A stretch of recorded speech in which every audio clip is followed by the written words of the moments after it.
How's it going, guys? Welcome back to another video. I feel like I haven't talked in front of the camera for a long time. It's been a little challenging to kind of get back into the swing of making content. I got back from a trip last month, middle of last month, and that trip, there was a lot of work around it, and when I got back, and as soon as that kind of ended, it was just really hard for me to get back into the rhythm of things. It was a great trip. I had a lot of fun. It was my first out of country work trip, which was amazing. And but yeah, so now I'm just trying to get back into my rhythm of just life and making my own stuff. So yeah, sorry about not being super consistent. So without any further ado, the reason you're here is because we're talking about this bad boy. If you follow me on Instagram, you've probably seen it before. This is the SmallHD Action 5.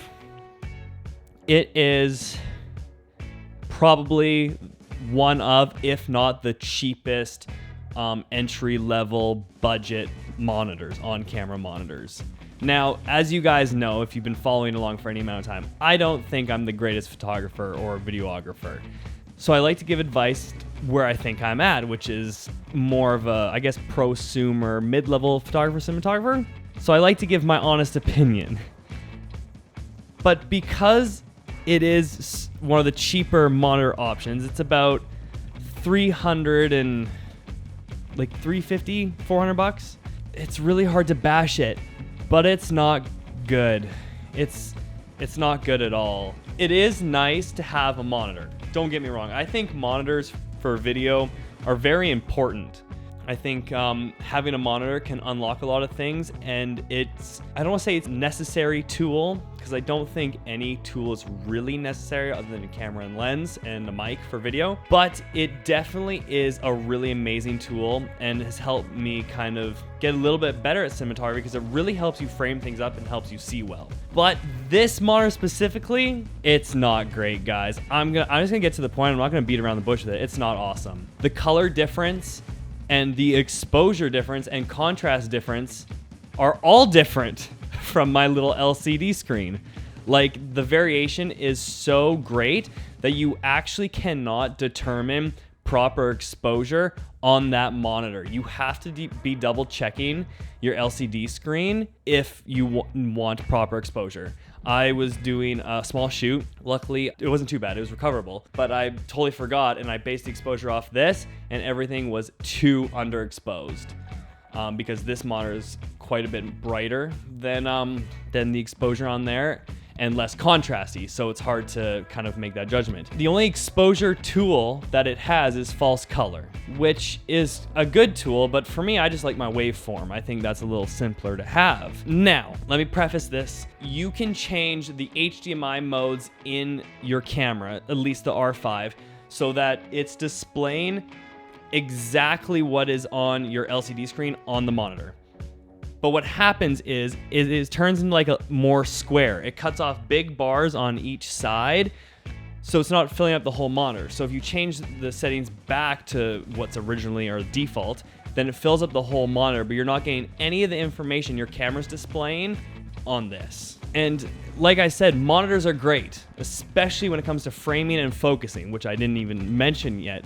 This is awesome because it makes me want to use my manual focus lenses more because it's easier to get focus. Now, I think it would have been a better decision for me to fork out like the $1,200 for the Indy 5. I think that would have been a better decision. And this thing sucks batteries like crazy. I had to get 2 of these batteries right here. These are like the Canon, what are they called? LPE6N batteries.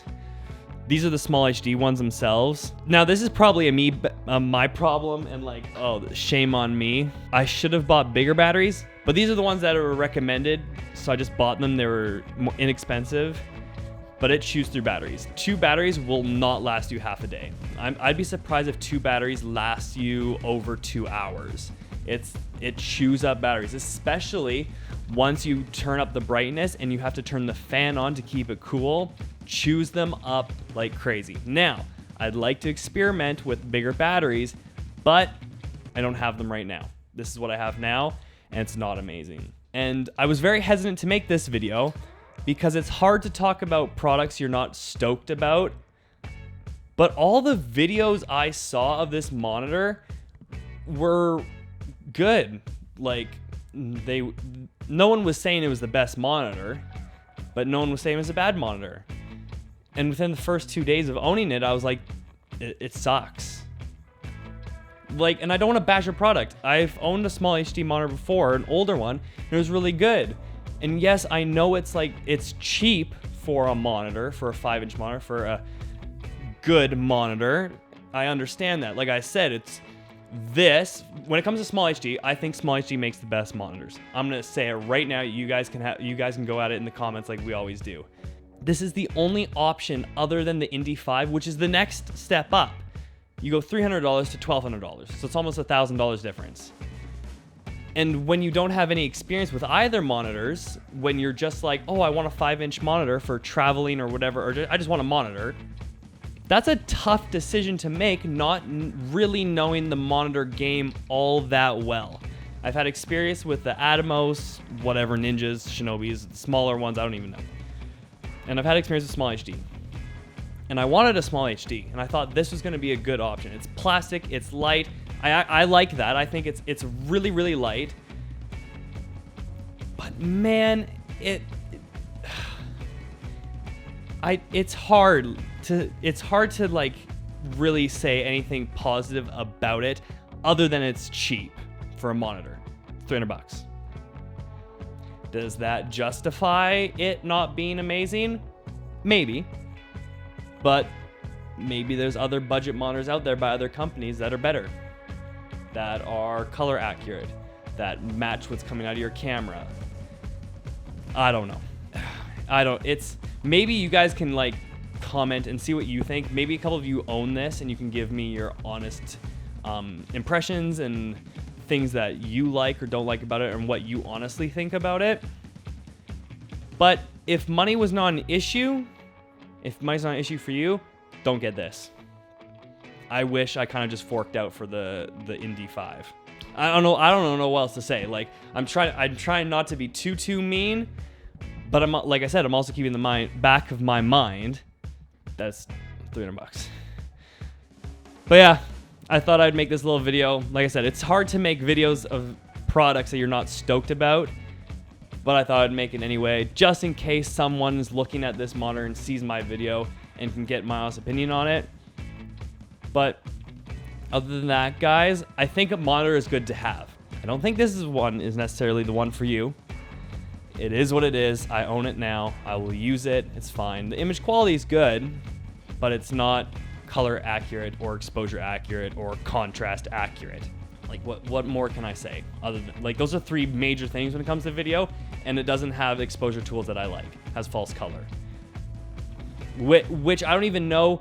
I'd have to run tests. I don't even know if that would work well because it's trying to determine exposure, which is not accurate to my camera. So it might not even be a valuable tool.